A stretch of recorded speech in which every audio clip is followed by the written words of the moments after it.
All right. Meowiscanos Fuego. Welcome to the ILI Web Symposium. We have another one coming at you today. So the presentation is going to go about 60 minutes. And then once the presentation is done, we'll have a 10-minute break. And then we're going to have a Q&A after the 10-minute break. We ask that you just keep your browser open. Don't close the window. And just take your 10-minute break and come back for the Q&A after the presentation is over. So with that, I want to introduce my friend here, Alex Fire Thunder. Alex has been working with the Lakota language revitalization in learning, teaching, and mostly presenting parenting in the last 10 years. He's an enrolled member of the Oglala Sioux tribe and resides in Medicine Root District in Kyle, South Dakota with his wife and their 3 children. He graduated from Oglala Lakota College with a BSW in social work, MA in Lakota leadership, and a Lakota language certificate. Alex has taught Lakota for 4 years at Little Wound School and has also been teaching for the Lakota Language Consortium since 2017. He has taken a director position at LLC as well. He's a musician, song composer of both traditional and contemporary Lakota music. He founded Hoyeya, a platform for promoting Lakota language content, and he won an Emmy Award in 2019. So we got a celebrity here. Oh. He believes language is the key element to strong Lakota identity, and hopes to assist in empowering communities via language revitalization. So today, Alex is going to talk about the practical tips for bringing language into the home, and I'll let you take it away, Alex. Oh, Wopila. Nyawe skeno. Me takepe ampetukile wiuskia wochicha kapi. Dayawa chiankapalo. First, I want to say thank you to my kola, Damien, for introducing me. Thank you to ILI for inviting me on to share my story. So me takepe let me echa Alex Fire Thunder machiapi. Inawa eki Debbie Fire Thunder chiabna. Skokpa etaha. Cha oglala wian hecha. You can't eki New York etaha. Cha helma tumpina hel imachache. Hewa shichu chasha hecha ash. La kolwi choka ki techila na Lakota oyate ki tewichachila. Haya lechel ichachmape. Dayan ichachmape. So hewo pila hecha. So just real briefly, I want to just introduce myself. In our customs, it's good to say who you come from, your parents, sometimes your grandparents as well. But my mom is named Debbie Fire Thunder. She's from a little tiny community between Kyle and Allen in Pine Ridge. It's called Shkokba. In English, it's called Yellow Bear Canyon. My dad is from New York, and he's not Lakota, but he loves our way of life and he loves our people. And so between the two of them, I had a good upbringing with our ways of life. And I'll tell my story about my upbringing, how I came to start learning the language in a more active way throughout the presentation. But just wanted to quickly briefly state who I am and where I come from.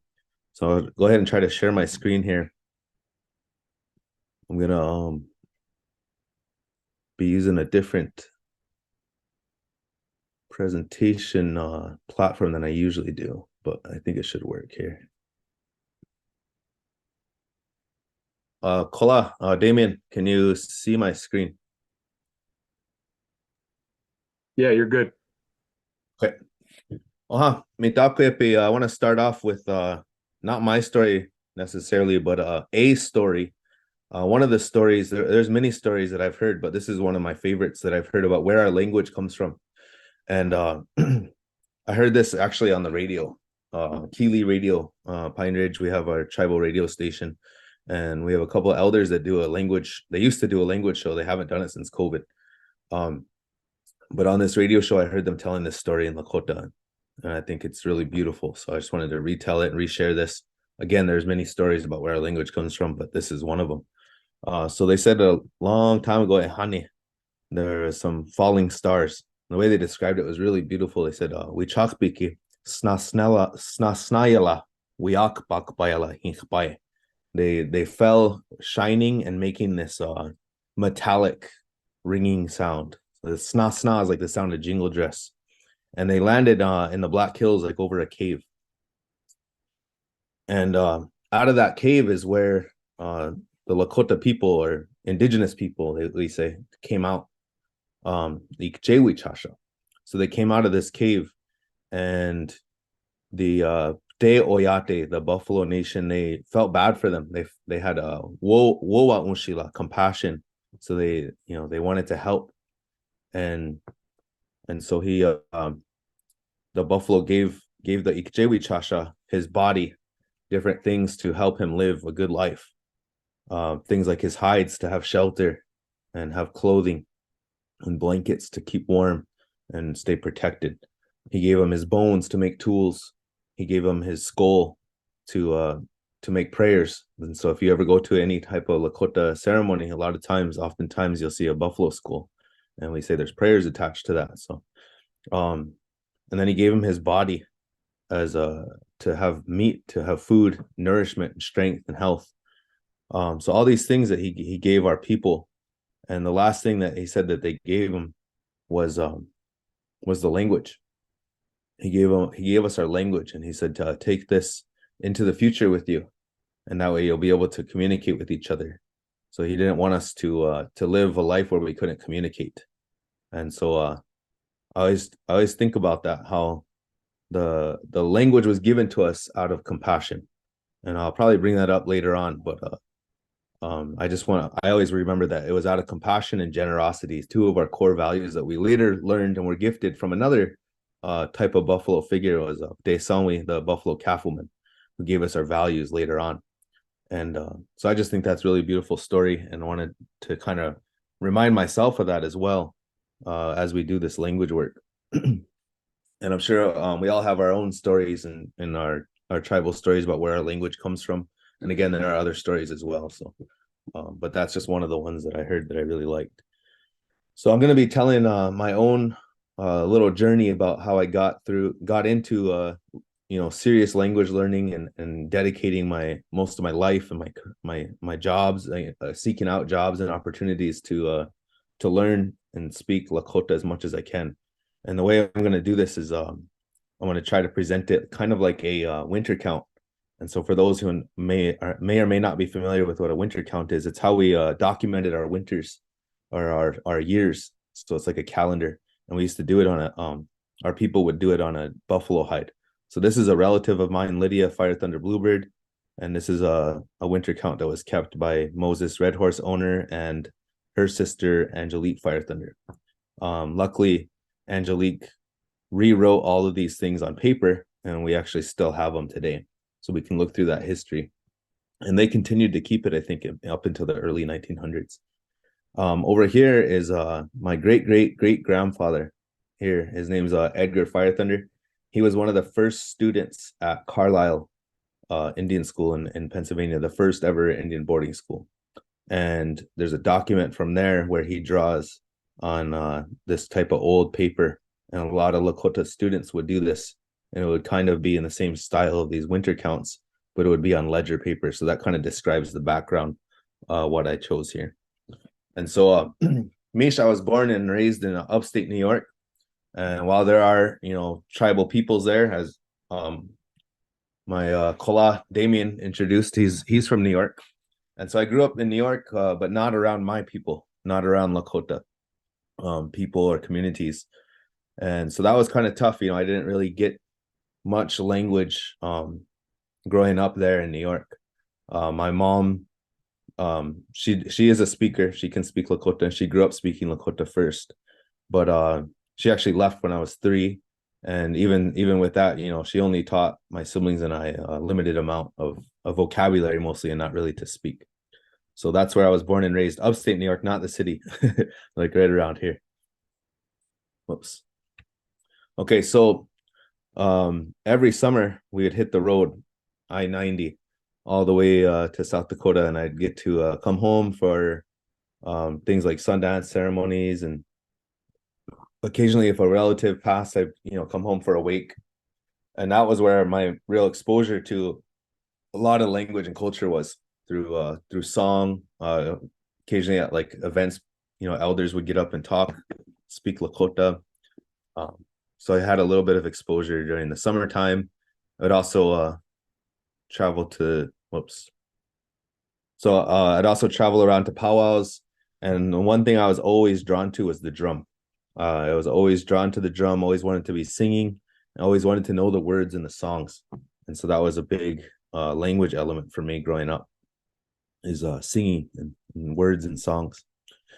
So growing up in the house, even in New York, we would name our pets all in Lakota names. And so that was always kind of, a little bit of exposure. Like I remember I had a cat named Sapa, which is black.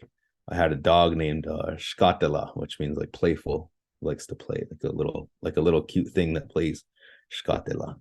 So I also knew like all of the animals, how to say shunka and igamu, and a lot of things that a lot of our youth back home too grew up with limited vocabulary, but or limited ability to speak, but we know things like that.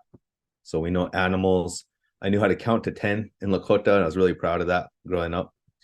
I remember I would do it at school, and I would be the only native person at school, and they'd all look at me funny, like, "What language are you speaking there?" But so learning how to count, those were typical things.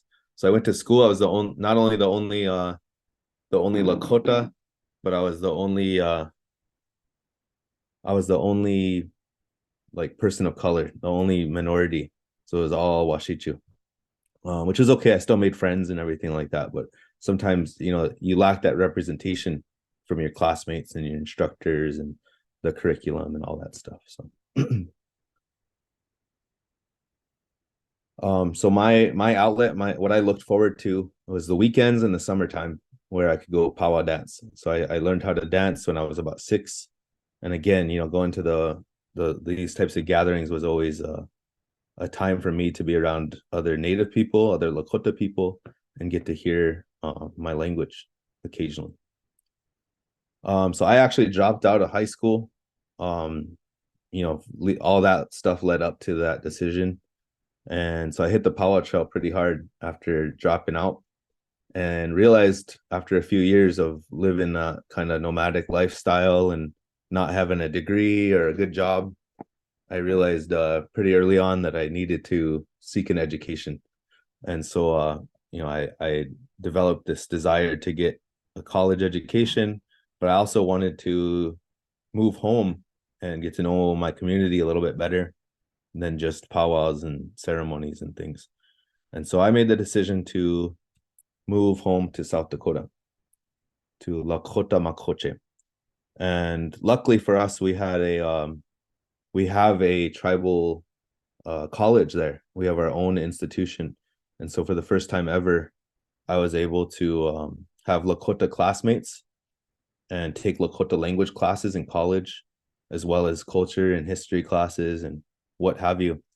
And so the first time ever I had Lakota classmates. I also had Lakota elders as my instructors. And that was the first time too that I ever had anybody that was even Native, or I don't think I even had any person of color at all as an instructor or teacher throughout my whole education until college. And so that was kind of a powerful experience. For the first time ever, I was really thoroughly enjoying school and feeling like I belonged. So I wanted to emphasize that I did, spend a lot of time talking to elders. When I'd leave class, I would, like my language classes, I'd call my mom and my uncles, and I would, try to speak with them. I really wanted to speak, so I would practice speaking. With that said, that doesn't mean that that's all I did. I didn't just practice speaking, just speak it. It wasn't as simple as that. I spent a lot of time taking notes. I spent a lot of time studying the books, but writing words down from dictionaries, grammar books, textbooks. So I don't want to downplay the role that books had and that they can have in language learners. So it's a healthy mix of both that helped me. So throughout that time, I started, as I was learning, I started making posts on social media in Lakota. And at that time, this was like 10 years ago.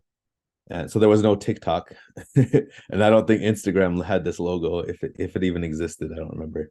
there was definitely Facebook and YouTube, and I would make a lot of posts on Facebook in the language, and at that time there wasn't really much going on social media in our language, and not to say I was the only one or the first one, but it wasn't very popular as it is today, and that led me to getting a lot of corrections on Facebook on my posts, and sometimes that was from speakers or other learners, and that was really nice. It was sometimes it would make me feel stressed out, and so here you get that anxiety, you made a mistake, or what if I got it wrong, um and then sometimes people would give you corrective feedback or give you corrections, and sometimes it was respectful and sometimes it wasn't. I also remember one time where I called my mom and I was excited to tell her I'm gonna come over this evening, and I said it in Lakota, and I really practiced it, called her up ready to say it, and it sounded funny to her because I really enunciated each syllable. And she laughed at me, and I felt just bad. I felt bad. I was like, why are you laughing at me? And she said, it's chtatu. So that's just like the everyday enunciation. It's like if someone said, I am going to go to the store, right? And we would start laughing, like nobody talks like that, like a robot. And we say, I'm gonna go to the store real fast. So anyways, there's going to be a lot of anxiety and stress, and I definitely felt that and still feel that. But that was kind of, hand in hand with all this stuff. But I always go back to that story about the buffalo, and the buffalo symbolizes other things for us too. We always talk about when things are hard, we think about a buffalo that faces a blizzard, and he just, he has courage and he keeps going. And I remember that it was the buffalo that wanted us to have a language, and so it's our job to kind of take care of that language because he gave it to us. And so after a few years of learning the language in college and helping, I was hired as a tutor, and so I would tutor in different subjects, math and history, whatever people needed help with. I'd do my best to help, and one of those was language. And as I helped people with language, I was really encouraged to become a teacher. At first, I said, no way, I could never be a teacher. I'm still learning. And it took one of my own instructors telling me that I could do it and that I should do it. And when he told me that, it kind of built that confidence. So I became a teacher in 2000. Geez, what year was that? I guess officially it wasn't until 2017, but I was tutoring and really helping teach in 2015, I think, as early as 2015. And then when I graduated is when I got hired as a teacher. And then I got married to my wife. My wife's from Sisseton. So she's Dakota, so her dialect's a little bit different, but it's mutually intelligible. And so when we got married, we actually put it in our vows to put an effort towards learning the language. I think we said get fluent or die trying. And we wanted to, when we had children, we wanted to raise them with the language as much as we could. And so now today, presenting to you from my mother-in-law's home. Here visiting, and I can say that we are now a family of 5. So we have 3 little ones. Our oldest is going to be 4 in February. Our middle one is just turned 2, and our youngest was just born in the end of August. So we got the older 2 are boys, and we have a baby girl now. So we have continued to stay committed to the language and making sure that our children are exposed to the language and have opportunity to interact in the language. And so far, it's been quite a journey. And so far, it's what we're doing seems to be working. I know there's going to be more obstacles down the road, and we continue to face obstacles now. And we'll talk about those. But so this is my story, though. This is kind of just how I got to where I'm at now. Just a real quick wrap up. This is again that winter count that was kept by the Fire Thunder and Red Horse owner family. So I just wanted to tie that back in, that this is how we document what's happened. So that's just, again, a reminder of why I did it like this and why there's that ledger paper as the background. And I think it was I was telling Damien about this yesterday, and he really liked it because I didn't even think about this, but it really ties it back into the buffalo. So the Pte Oyate gave us this hide as well, and this is how we document what happened in our history. And to me, while this isn't necessarily writing per se, I think, I've heard elders say that they think that we were well on our way to developing an alphabet, at some point this would transfer over to representing language, maybe sounds. So these represent stories all in these little pictures. But so this is to me, this is the beginning of a tradition in Lakota culture of literacy. And so I think literacy is a huge role, and I'll talk about that a little bit throughout the rest of the presentation as well, but a huge role in language learning, even if we don't consider it to be a traditional practice. All right, so now we're going to get to the practical tips and things that have helped us, that I think could help others as well. So echakel wa echumpi means they do it with purpose. They do it intentionally. They do it deliberately. And that's something that I feel like I've always done for the last 11 years, is make deliberate decisions to put myself around the language, close to the language. And so the first one was, well, I mean, my upbringing, I didn't control that. So I didn't decide to live in New York. I didn't decide to be born and raised there. I didn't decide to go to powwows and sundances. At some point when I got old enough, that was a decision. But my first real deliberate decision I made to put myself around the language was to move home and sign up for classes. And it was definitely the fact that there were language classes at the college at home was a big part of that decision. Like I said before, when I'd leave class, I would call my aunties and uncles, call my mom, and I would practice with them whatever I learned in class. And so it doesn't end at class. You're not just doing it to do your homework and to get a good grade. You're doing your classwork, get it, ace the test. It's got to be bigger than the class. The class is there to help you, get you started, give you resources, check in on things, but you got to put forth the effort and create speaking opportunities outside of the class. So as soon as I was done, I would get on the phone, I'd go visit, I'd form relationships with other speakers that I wasn't even related to by blood. And now, most of them, I call them Lekshi or Tui, auntie or uncle. Or if they're, a good deal older than me, I call them grandma or grandpa. So create relationships.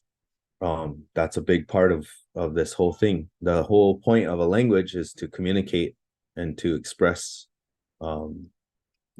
yourself so you can relate to other people. And that's how we create relationships. So that's why the Tatanka gave us, the Te Oyate gave us the language to do that, create relationships and be stronger. Make a deliberate decision to open that dictionary, open the textbook, open the grammar book, open up your readers, whatever is documented in your language to read, to learn from. You got to make that decision to seek those out and use them. And don't just let it sit there on your shelf. Also making commitments, make a deliberate decision to make a commitment to the creator, to yourself, to your family. And so, like I said, I made that commitment very early on. That's why I signed up for classes. So for me, it was always about prayer. It was always my commitment to myself. I also had a pact with my brother when we were teenagers that we would learn our language so we could talk to our mom. That was something we always talked about. And then when I got married, my wife and I, we put that in our vows too. So make commitments and be vocal about them, be verbal about them, write them down, whatever it is you need to do. Okay. Wayawapi. This is literacy, reading. So learn to read and write. It's a really useful and helpful tool. It can give you a lot of shortcuts. You know, a lot of us younger generation, we don't get to grow up speaking the language. We don't get to grow up hearing it. And so it's not just handed to us. Again, we have to make those deliberate decisions.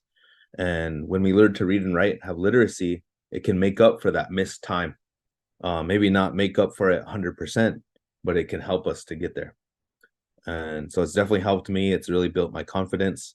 When I read a story or a text, or even an elder, sometimes they'll post on Facebook in the language.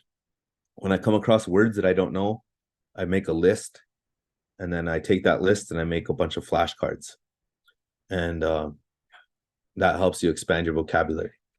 And then it helps you go back to that text, and you can read it with a little more confidence, and you know some of those words now because you've studied the flashcards. And that way it puts it, you know, you're not just knowing the isolated word, you got it from a context. And so the isolated word is what, you know, kind of stumped you or puzzled you. So you make those flashcards, learn them, then you can go back and see that isolated word back in the context and understand the context of what's being said and communicated. And so I think that's really important. You know, don't just create flashcards and just leave it be as flashcards, because then you just have vocabulary. Put it back in that context that it was from. I think that's a really useful approach. Pay attention to detail. Every sound, you know, to me, the English spelling system is not very good. In the sense, you know, it works for us because we hear English so well. It's a dominant language. We hear English not so well, but so frequently. Everywhere we go, we hear English. That's not the case with our indigenous languages, unfortunately. And if it could be, that would be great, and that's the goal. But in the meantime, a good spelling system should make every sound in your language clear that it's making that sound. So there should be a 1-to-1 ratio with sounds and symbols. And so I think that that's important, and you pay attention to that detail so you get those sounds right. If it's an aspirate, if it's a glottal stop, where the stress is, those are some of the things in Lakota. I'm sure other languages have other things that I'm not even familiar with. But you know, those are things I hear talked about a lot: aspiration, glottal stops, fricatives or gutturals, stress, that kind of intonation. Like, pay attention to that stuff and mark it if you can, so that you know where that goes in your language, in your words. Grammar, this is another kind of a bad word. A lot of people don't like this word. We don't study grammar, and that's true. Like, traditionally, a lot of our elders, they've never sat down and took apart a Lakota sentence and looked at the grammar. But again, just like reading and writing, that's something that can help us learners to kind of fast track our language journey and get a better grasp and understanding of the sentence structure and what means this and what means that. Sometimes it's a little tiny detail that changes the whole sentence. So grammar can be your friend. I know it can be intimidating. I know it seems foreign, but it really can be your friend if you open your mind to it. Record and reading, the more you read, the more this stuff makes sense too. Okay, so record elders and transcribe them. So learning how to read and write can really help you to do that. And as you do this, it helps your listening comprehension as well. As you listen to the elders that you recorded, maybe you didn't understand them. I'll tell you that I've done this. I record elders, and maybe I don't understand them the first time when they're telling it face to face, but I just tell them to stay in Lakota, keep going, stay in the language. I'll listen to this later and I'll figure it out if I don't understand it now. And usually they're pretty, they do that. They stay in the language. And so I'll go back and I'll transcribe. And as I listen, I find little things that they put in there, little grammar things that I didn't catch the first time. And then I'll write it down. Then I'll read it and listen at the same time. And that's double input. So that's really nice. So this is a really good thing that I really suggest if you have elders and speakers in your community, please record them and start transcribing what they've said. And then these transcriptions can be used for a lot of really awesome resources for language learners in your community, not just you. So if you get permission from the elders to share publicly, or at least share with your community, please do that. It'll be really helpful and beneficial for your people.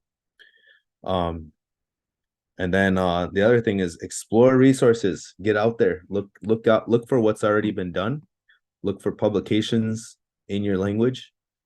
Sometimes there's stuff that we don't know about, so you have to, I actually have I have a Google alert that tells me every time there's something new with Lakota language in it. And so I always get these alerts that tell me, there's something new that's published. There's a new book, or there's a new news article, or, some new project in Lakota.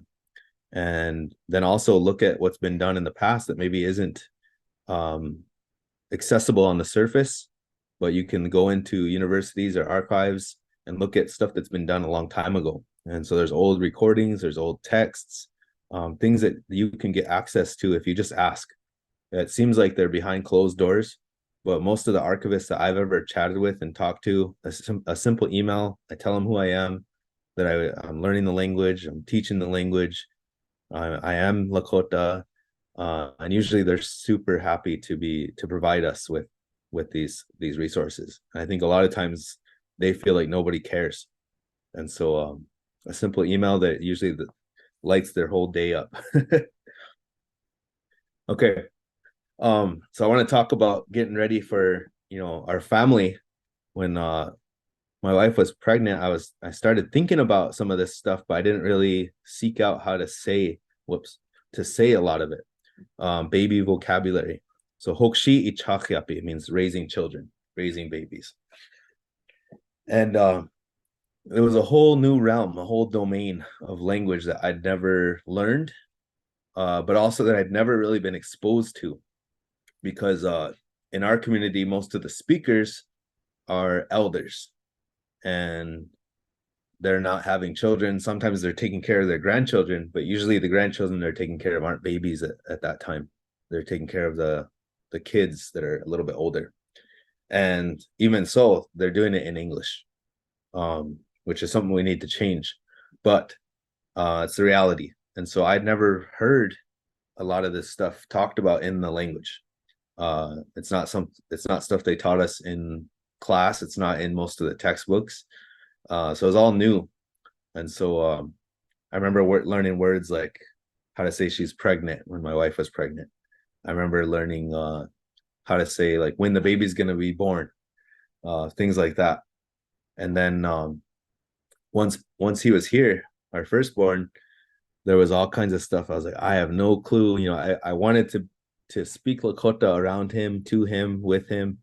And when it came to things like changing diapers, nursing, burping, all these things, napping, there's like all the swaddling.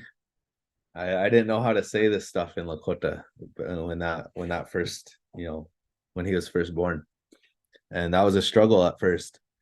But I remained committed to talking to and with him. In fact, we started that when he was in the womb.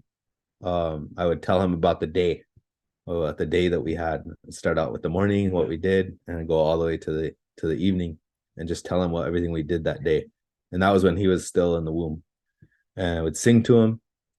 And then when it came to this kind of stuff, changing diapers and nursing, at first it was really hard because they were brand new words, and some of them are kind of big words, because they're like nursing. It's a causative word. So your azin is to like kind of suckle, and so to nurse somebody is azikie, and that's to cause someone to suckle.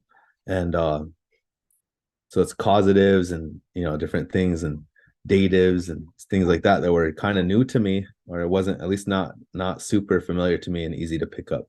But what helped me was once I learned it, I would develop routines and say, I'm going to say it every time I do it. So I'm going to say, I'm going to change your diaper for you every time I do that. And so I did. Come to find out, for 3 years I was saying I'm going to change your diaper wrong. I'll talk a little bit more about that later, but I had to self-correct that this past summer, actually. So for 3 years we were repeating the mistake. And I'll explain that in a little bit. But create, routines at mealtime. Talk about the foods that you're eating. Did you eat yours up? Did I eat mine up? Eat yours up when you can do this. Create little routines and things that you can say every day, and that really helps you to get comfortable and to create normalcy in your home with the language. Another one is prayers for us. Start doing prayers, short prayers, and make them longer as you get better. But pray every day in your language. That can really help you, no matter how you pray. If it's traditional or Christian or any other type, you can do it in your language. I heard Lakshi Kevin Locke translated Baha'i prayer into Lakota, and it was beautiful. So whatever your way of praying is, do it in your language. It can be really helpful for you, and that's a good routine to get into. So develop routines. Staying in your language under stressful situations, that was tough. That continues to be tough. When you're stressed out and you have a high anxiety, I think that's when you want to go back to your native language, your first language, because you're not thinking about the language, you're just stressed out. And so I remember hearing a lot of people say that, like, when their grandma or grandpa were mad, that's when they would speak Lakota, when they were upset. And so I think our kids are going to say that about us, that when we were mad, that's when we would speak English. But yeah, so I've seen that too. I also see people when they're sad or they go through trauma, then they end up going back to their first language too. So something to think about. But I really try my best to stay in Lakota even when I'm stressed out or in a stressful situation with the kids crying and all that.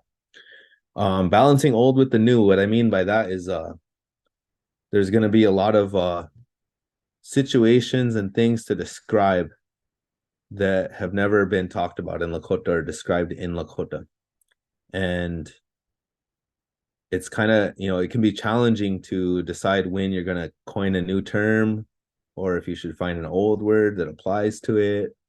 And, it's up to you, and it's up to your community and the speakers and the learners in the community to come up with these types of things together. But sometimes they're not always going to agree.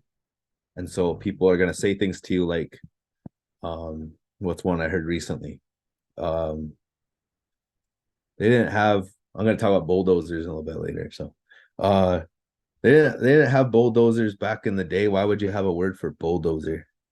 And it's like, well, the kids want to know what it is, and you can either teach it to them in English and expand their English, or you can come up with a descriptive word for it in Lakota that makes sense, that would be understood by the elders and the speakers, and that would, work to coin a new word for it. So that's just one example, and we do have a word for that, and I'll talk about that in a little bit. So develop a bond language. I learned this term bond language from the late Finley McLeod at ILI in 2018. So I want to remember him. Yeah, I heard he passed recently, and so he taught us to create a bond language with your children, and that way, as they start to learn English from the rest of the world, that they continue to have a strong relationship with you in your native language. And so that's been something that we've been doing, and that just happens by you staying committed to the language. You stay committed and you stay in the language as much as you can, and refuse to break down to English even in the stressful times and what have you. And so that's a challenge. It continues to be a challenge, but it's so super important. And my kids are getting more and more English nowadays, from different relatives, or just going around more and, getting out of the house. For my oldest son, he had very little English for his first 2 years of life because he was born at the beginning of the pandemic. And so we were staying home, and we would have full control over the things that he watched, the things he listened to. and we would try to make sure they were all in Lakota. And then we would have our own, commitment to talking to him, interacting with him in Lakota. But now in this past year and a half, we've been going out a lot more, and he's been able to visit with other relatives who don't speak, and that contributes to a lot of English interaction he gets and a lot of English input that he gets. But we try to maintain this bond language so that when he talks to us, he switches back to Lakota. And so far he does. He typically does switch back to Lakota. And sometimes I'll remind him, he'll say something in English to me, and I'll say, Lakolia womakia kayo. And just tell me it in Lakota. And he does. And vice versa too. When he's talking to an English speaker, he'll try to say it in English if he knows how. But I've seen him in situations where he doesn't know how to say it in English. He'll say it in Lakota to a non-speaker, and then I'll have to translate. Okay. Ichi kokja means things are different. There's things that are different from each other. And one of the things I want to kind of stress on is the difference between first language acquisition and second language acquisition. And a lot of our communities don't have a lot of learners that are learning the language as a first language as babies. And it can be very different than second language acquisition. Second language meaning that you already know English, and you're going to learn your indigenous language next, no matter what age. If you already know the English, then it's going to be your second language, and that's okay. That's what I am. I'm a second language learner. I've acquired Lakota as a second language, but I'm doing my best to provide the language enough to my children that it's their first language, and that really does. It is different. It's very different than teaching my students at school or my own learning. It looks very different. Those journeys look very different than our kids' journeys. So babies don't have this English framework, this English baseline to try to understand the Lakota. The Lakota is just going there, and that's going to be their framework. So they're going to understand Lakota understand English from a Lakota framework. So it's a totally different approach. And so all I have to do is provide the language and the context, and he's got it. Whereas, with an English speaker learning Lakota as a second language, we still have that English structure that we're trying to fit Lakota into that. And that can be really, that can be a struggle. That can be an obstacle. On the other hand, we have literacy and the ability to understand the grammar to our advantage. So older kids can look at the sentence structure and say, okay, I see how it's different, and apply that. I guess they apply that ability to see the difference and notice it. And literacy can really help us to do that. We can look at a English sentence and look at a Lakota sentence and identify what makes it different. Those types of things. And babies can't do that. So there's pros and cons to both. Advantages and obstacles to both. Okay, language transfer. This is going to happen no matter what. There's always, in any language learning from one language to another, there's always language transfer. And what that means is that there's for me, when I speak Lakota, there's going to be some things that I express that I would otherwise, from English thought patterns that I put into Lakota. And so an example of that would be I'm standing in the rain, right? So I could put that literally, Magaju is rain, El is in, and Nawaji is I'm standing. Magaju El Nawaji. I'm standing in the rain. But actually in Lakota, there's a whole nother way to express it. You would say Amagaju, which means it's raining on him or her, and you put me in there. Amamagaju, it's raining on me. Or you can put a causative. Amagaju ye. You're causing something to stand to be rained on. Amagaju ye. And then you can put yourself in there. So that's reflexive. And so you'd say Amagaju mich ye. I'm causing myself to be rained on. And that's how you say I'm standing in the rain.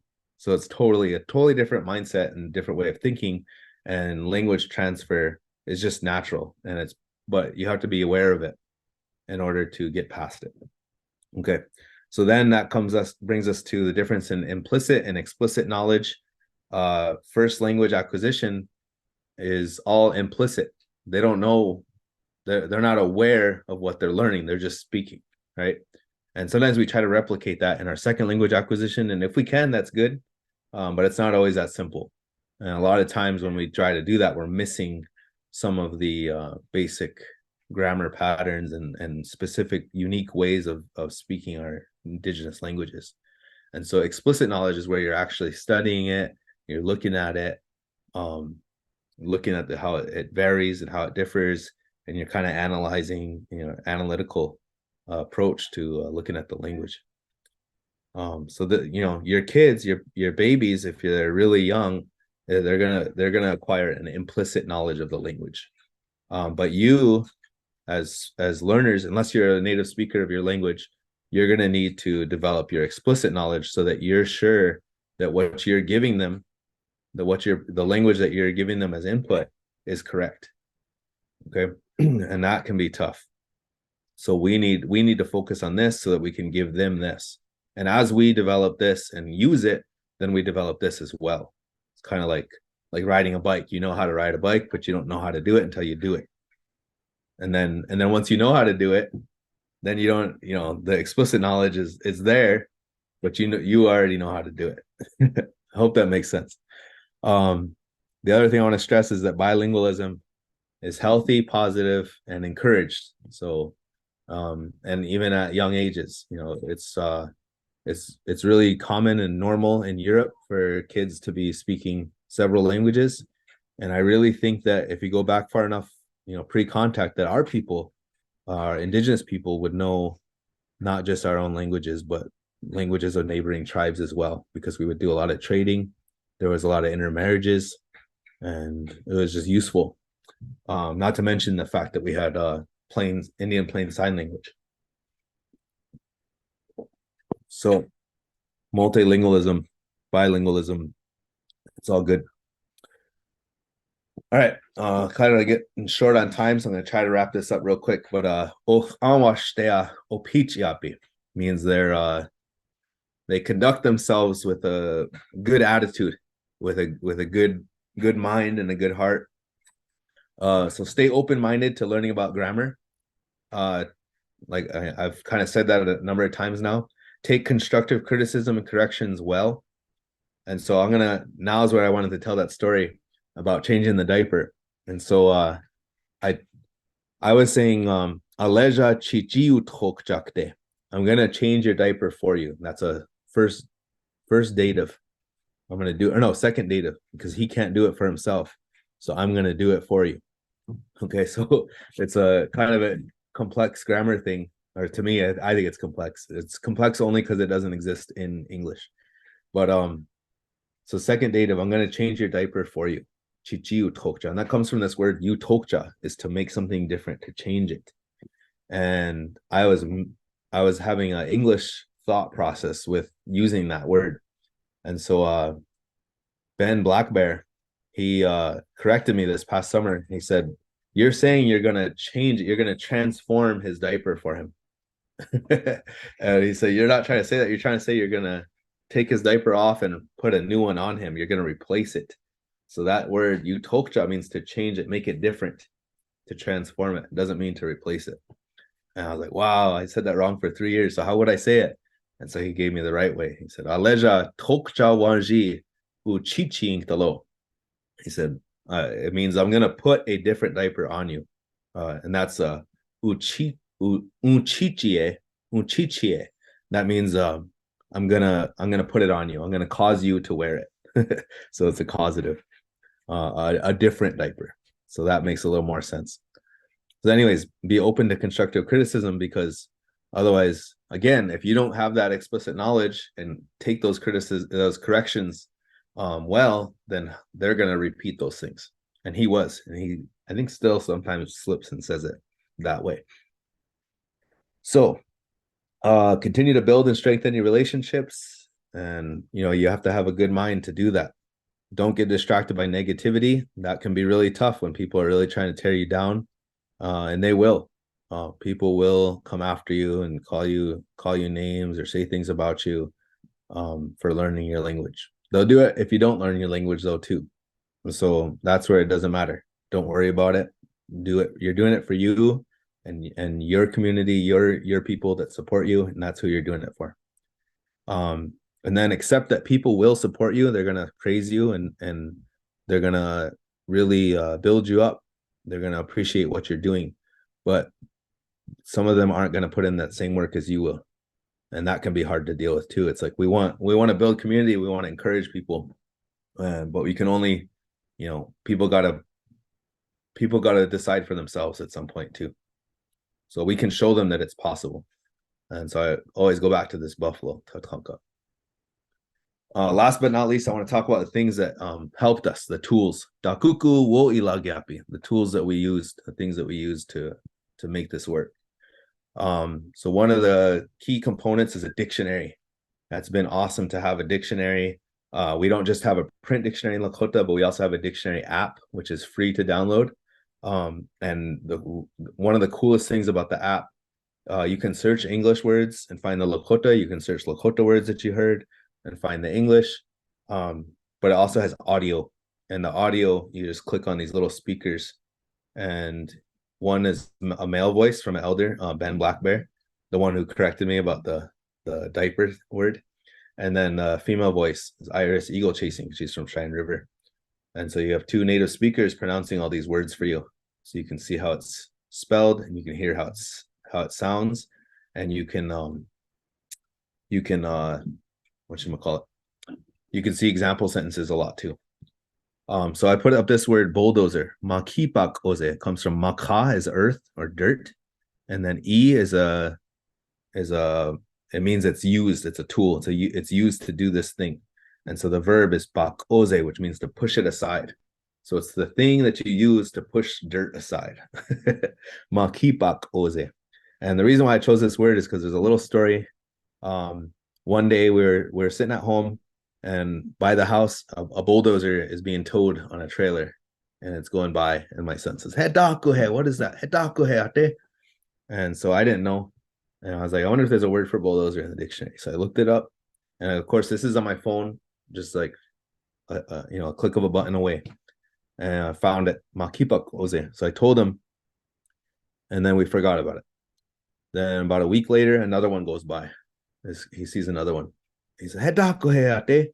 And he's like, "Hey, Eokduje, I forgot what you call that." And I remembered this first part, maki, because I knew it was from dirt. Maka. Maki dagapso, because I didn't know this verb. And he remembered. He said, "Makipak oze ate." And I was like, "Oh, Eokduje, I forgot about that. Makipak oze." So he kind of helped me to remember and taught it back to me. So the dictionary app is just so convenient. Children's TV shows throughout the pandemic, we had this on every day. These are just little children's videos, short videos, short clips talking about everyday things that kids see, even things as mundane as trees, rocks, whatever.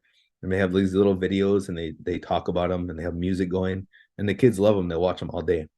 My wife took initiative to do Miss Rachel, is a kind of a popular YouTuber that does kids videos in English, and she said this needs to be done in Lakota because it was intended to get kids talking in English, and so she does those in Lakota and Dakota. So a little shout out to her. Radio and podcast talk shows. There are now 2 Lakota podcasts. One's out of Red Cloud. It's youth. The students at Red Cloud School are speaking Lakota and they're recording themselves and making a podcast, and it's awesome to hear.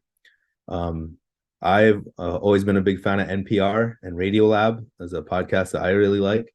I always wanted to hear that in Lakota. And so I tried to do this, put this together with one of my my uncles and my mentors, Robert Tukro. He was one of the elders on that radio show I told you guys about earlier. Readers and children's books, literacy is super important. Get your kids reading, read to them, read with them. Let them see you reading too. They need to see that you read in order for them to read. Put posters and labels around your house if they have them available. If nobody else has made them, make them yourself. Flashcards, I started out with print, just those little index cards, write them down. Now I use a digital thing, so I continue to do this. When I come across words I don't know, I have a collection of flashcards. So these are the tools that we've used that really helped us. It's 11 now, so I want to end with this quote. Wopila Chichiapi is thank you. I want to say thank you to everybody for listening, for logging in. This quote is from a recording that I got out of the archives of one of my grandpas, Eugene Redist.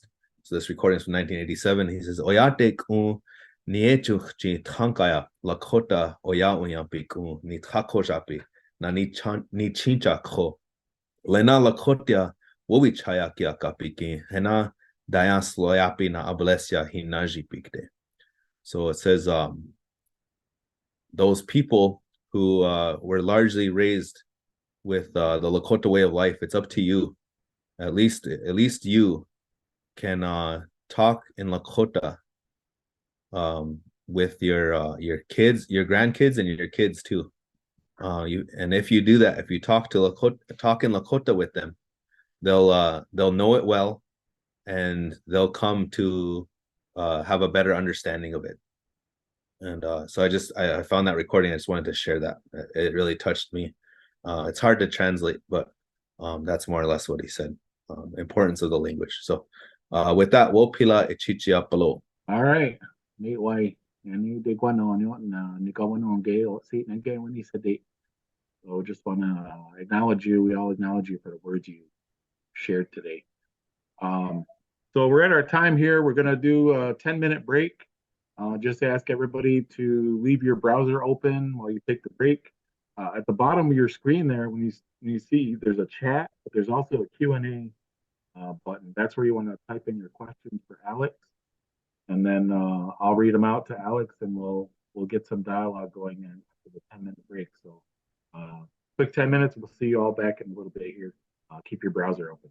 Thank you. All right, everybody. Welcome back from the break. I think that was a really great presentation on Alex's language journey, and then a lot of good points brought up in how he works with his kids and what he's done in his family, personal learning, and good tips for what you can do for yourself. That being said, we'll start up here with the Q&A.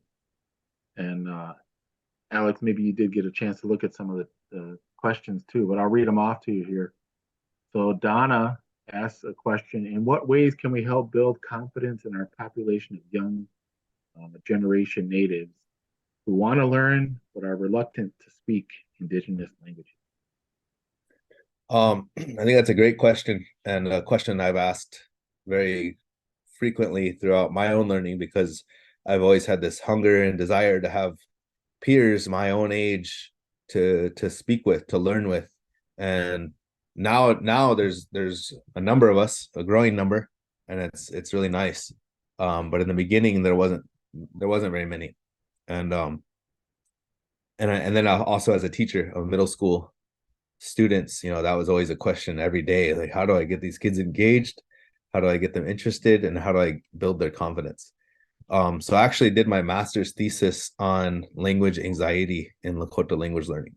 And so some of the things that I, kind of elicited out of my study group, or my interviews that I did, were people like to have it be explicit that they're allowed to make mistakes, even if that should be a given, or it should be obvious, to explicitly state, like, this is a place where we can make mistakes and we're open to corrections, and it's okay. That's one thing that was really communicated. Another one is making it relevant to them in their daily lives. And so I remember in my middle school, I was trying to get my kids to talk, and they weren't really feeling it. And I made up some characters, and we were making up a story, and they still weren't feeling it. We were doing the TPRS method. And so finally I said, how am I gonna, what would make them feel interested? And what it took was we named our characters after anime characters, because that's what they were interested in. And so it took me learning about anime. I didn't know anything about it. Still don't know very much about it, but I just know what they taught me. And so just finding some common ground, finding meeting them where they're at, bringing the language to them to make it useful, letting them know it's okay to make mistakes.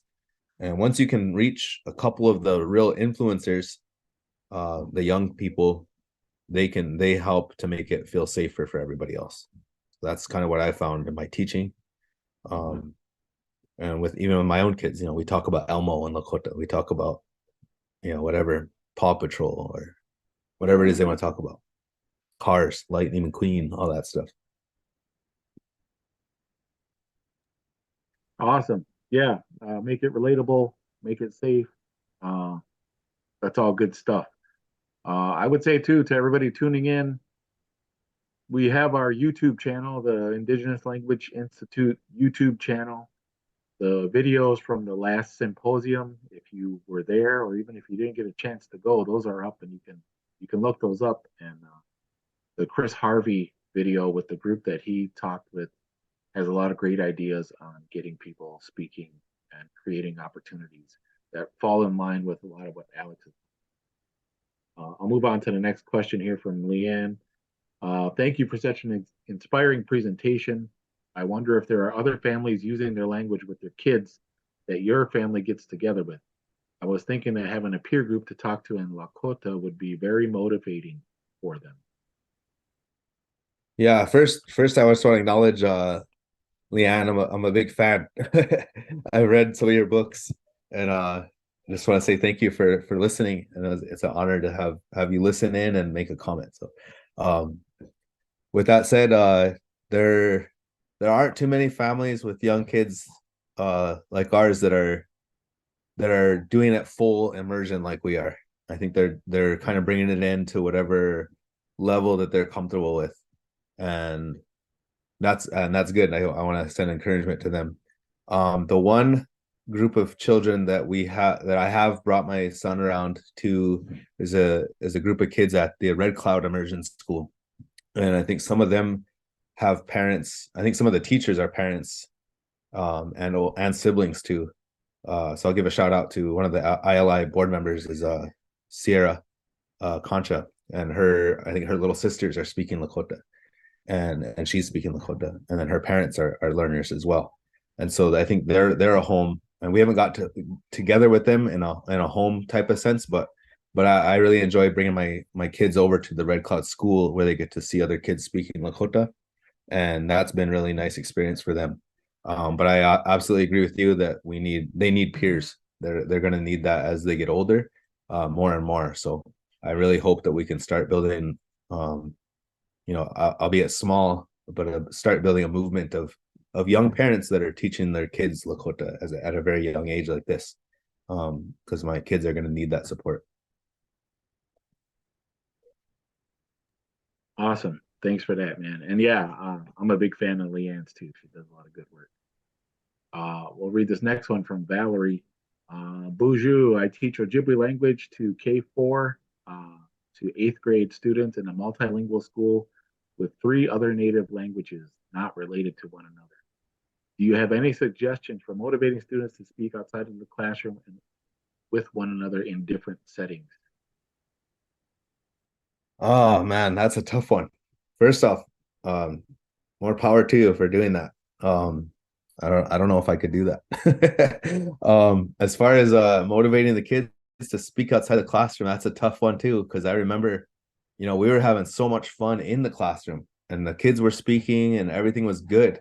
And I remember we were going over foods and talking about eating and mealtime. And then it was that same day I saw those kids from that class later that day at lunch, and they knew all the food items, and they knew a lot of the vocabulary and the verbs and everything around eating lunch. And so I tried to apply what we learned in class to lunchtime. And one of them looked at me, and one of them that was doing really good in class, speaking, willingness to speak, everything, he looked at me and he said, "We're not in Lakota class." And that broke my heart, of course, but it falls back on, how do we do this? How do we get it outside of the classroom? And I think what it takes though is getting the whole school on board.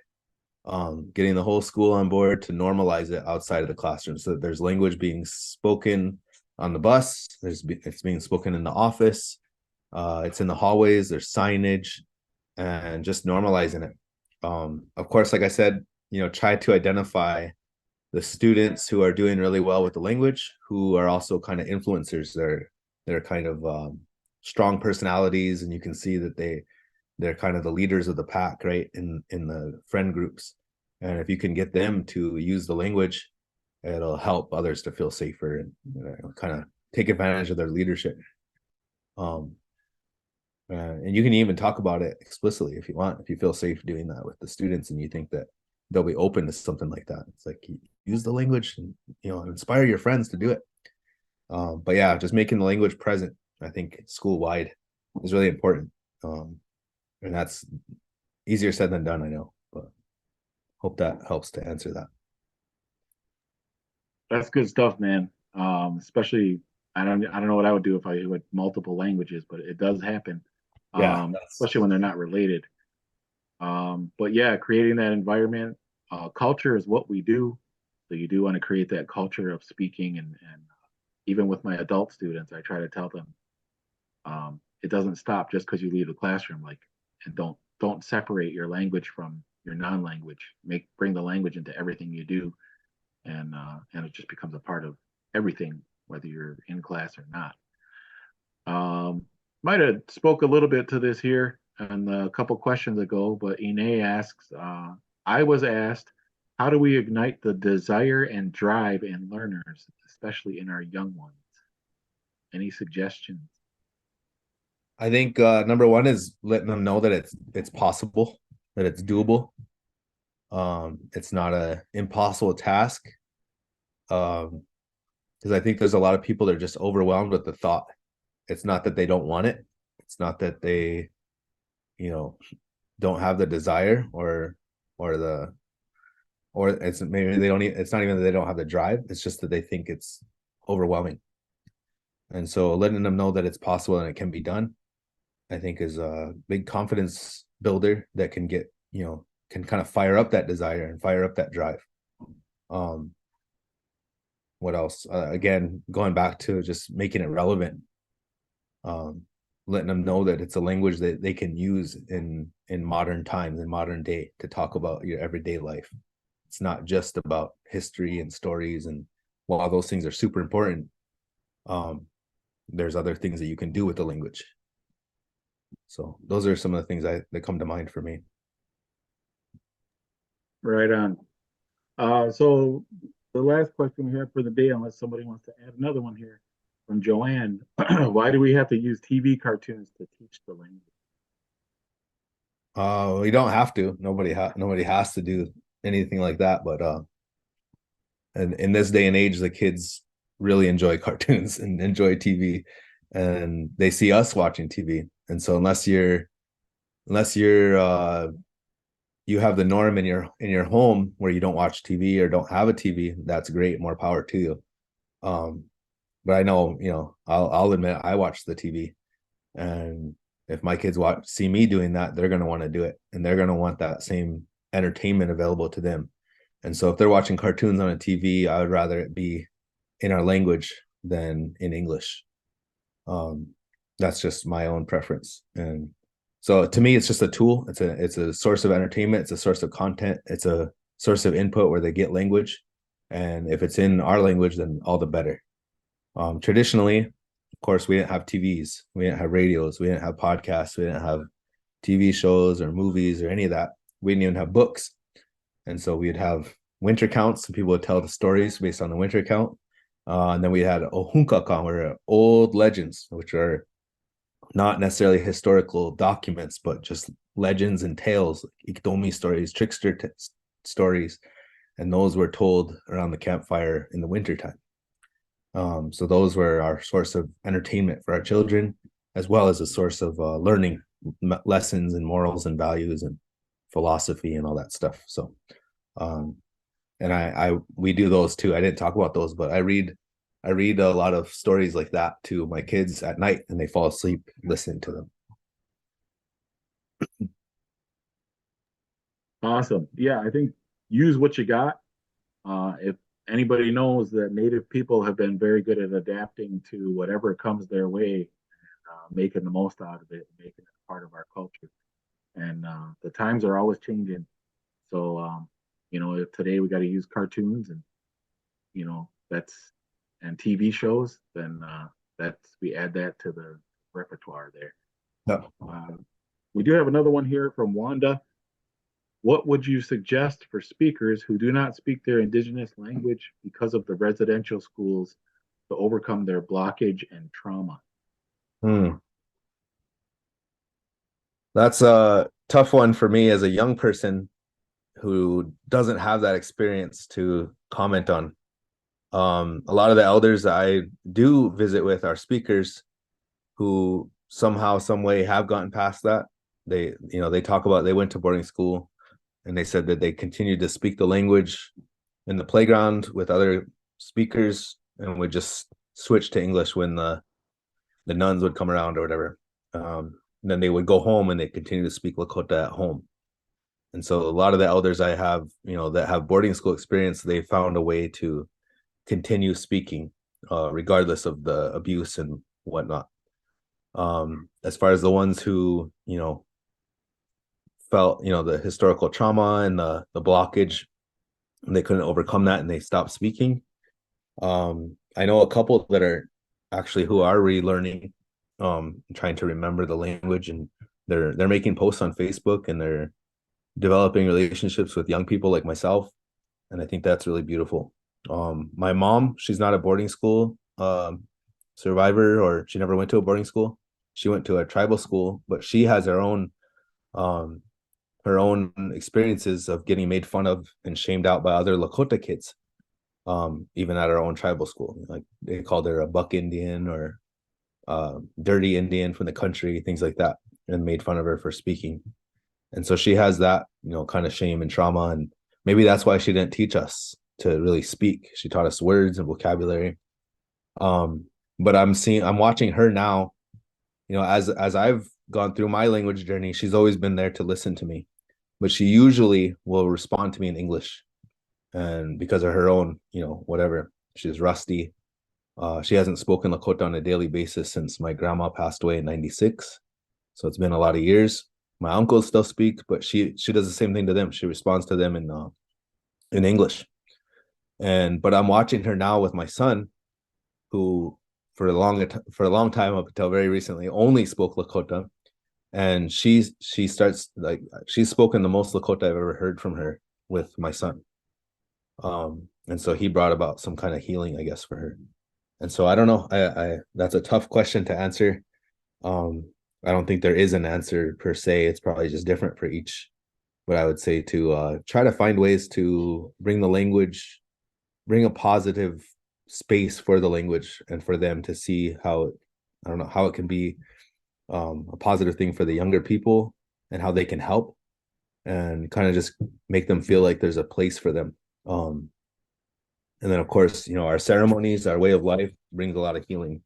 And if they're open to that, I, of course, encourage that if they're not doing that already. But yeah, I don't know. Again, with being as young as I am and not having that experience, I don't feel like I can really answer that. Thanks, man. I would say on the video, there's some videos called Language Keepers. One of the videos about, I think it's Karuk language. One of the guys, he talks about one of their elders and how she was against it because of the boarding schools. And the more they would learn and practice in front of her, she saw that nobody was getting hurt, nobody was getting beaten. And it opened up her mind to say, well, maybe I could teach these guys, while I'm still here, because she, in her own realization, she saw that it was safe to do it again, by them bringing it in front of her. Christine has a comment here.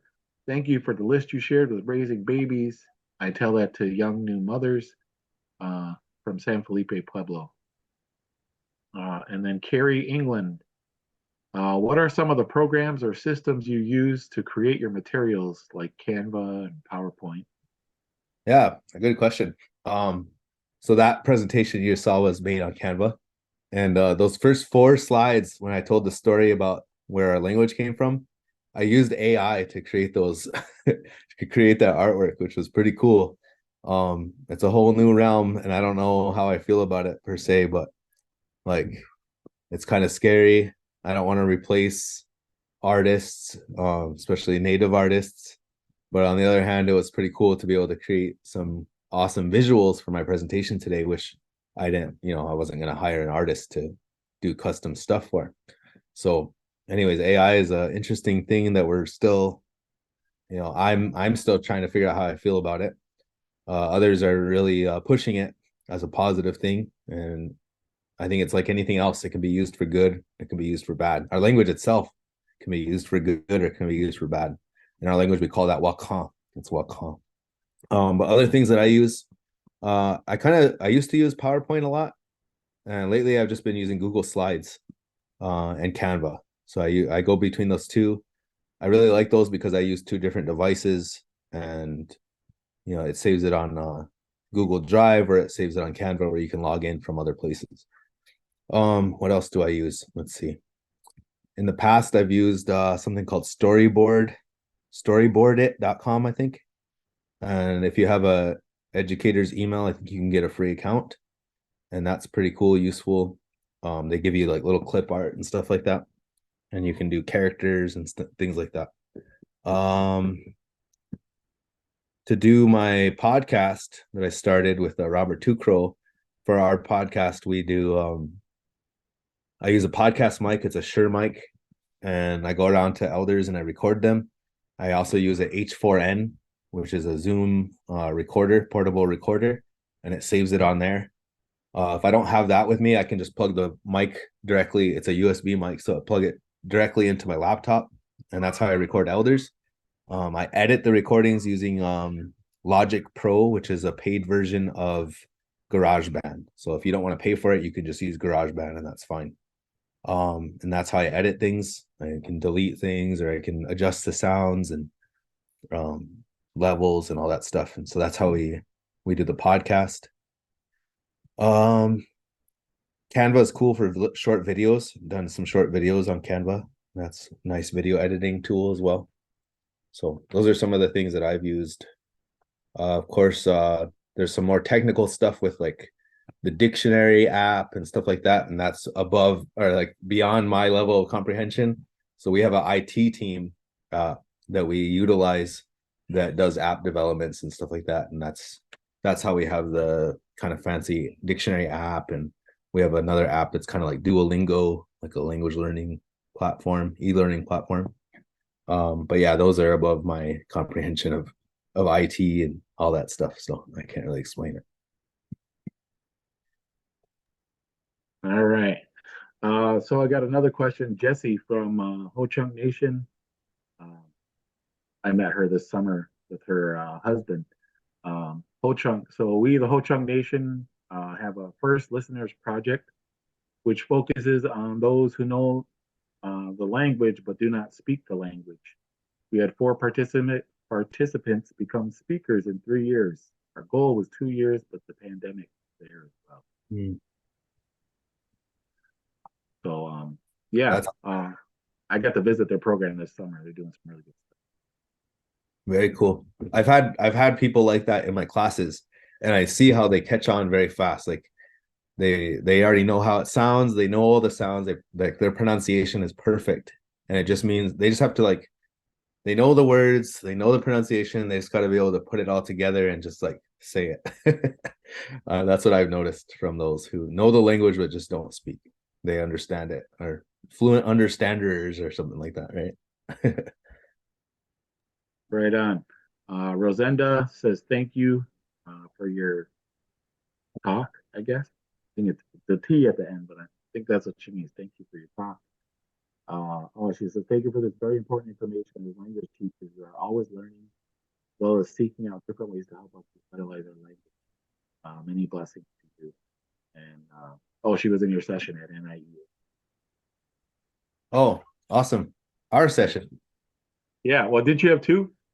Yeah. Well, she says you too. Oh, all right. I Awesome. think Awesome. Yeah, Thank you. I'll have one little question here. With the boys and your daughter coming up here, how do you take the language beyond just yes no questions and commands and negative commands? Because it seems like that's where my focus was with my girls when they were growing up, and it's like I couldn't take it beyond that, so that we created actual like interaction and dialogue versus just little little back and forth. Yeah, that's a good question, and that's something that I should have included in my presentation because that's a big thing. And I see that in our immersion schools or just in classrooms in general. There's so much focus on commands, right? And our language is more than that. Like it's not just telling kids what to do all the time. And so one of the things that I've implemented in our daily speech is like he chanu hantash daku dokak dai. You know, if you do that, what's gonna happen? Or if you do Hechanu Hantash ni tangshi changde. If you do that, she's gonna cry. Or lu Hechu Shneo lu ni tangshi lu lo. Don't do that. There's a command. Don't do that. You're gonna make your little sister cry. Things like that. So we're using kind of like what's it called? Like consequence, right? So you're gonna cause this to happen if you do that. So you're using if, you gotta learn the word for if, and then future tense or hypothetical. This would happen if you did that, and that teaches that consequence of your actions. And I think that that's good both linguistically but also socially, right? To start to understand that your actions have consequences. That's really good. I like how it takes the language just another step beyond just the commands and the preventative commands. Yeah. Yes, no question. So that's really good. I think that's all the time we have for today. I want to thank Alex for being here, Ili, and especially everybody who joined us today for the web symposium. There will be more coming up, and just stay tuned, and we hope to hear from all of you. So we'll call it a day, and everybody have a good one. Keep plugging away on your language. Well, pila.